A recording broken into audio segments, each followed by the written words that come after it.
درانه کتونکو السلام علیکم. زه محمد سلمان همدرد د حق غږ پښتو چینل خبري لنډیز کې ستاسو کوربه اوس تاسو پام را اړوم د مهمو خبرونو لنډیز ته.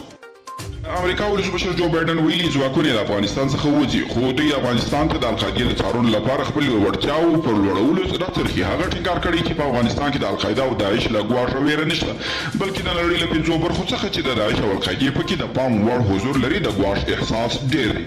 هغه د راتلونکي ګواښونو لپاره د امریکا د نظامي تجهیزاتو د جوړولو له شونتیا هم خبر ورکړی وي. قطر وایي د فلسطین پر وړاندې د اسرائیلو د خصمانه چلند له امله له دغه هېواد سره د اړیکو جوړولو پلان نه لري. د قطر د بهرنیو چارو وزیر په خپله تازه مرکه کې ویلي چې پر فلسطینیانو د اسرائیلي ځواکونو وروستی زور زیاتی وښوده چې دوی د سولې نیت نه لري. د اسرائیلو د بهرنیو چارو وزارت یو چارواکي ایلیان اوپشسپز ویلي پاکستان هغه هېواد دی چې لږکي د ژوند لومړنیو اړتیاوو ته هم لاسرسی نه لري، خو په منځني ختیځ کې یوازینی جمهوریت دی د انسانیت درس ورکوي چې دا له عجیبه منافقت دی.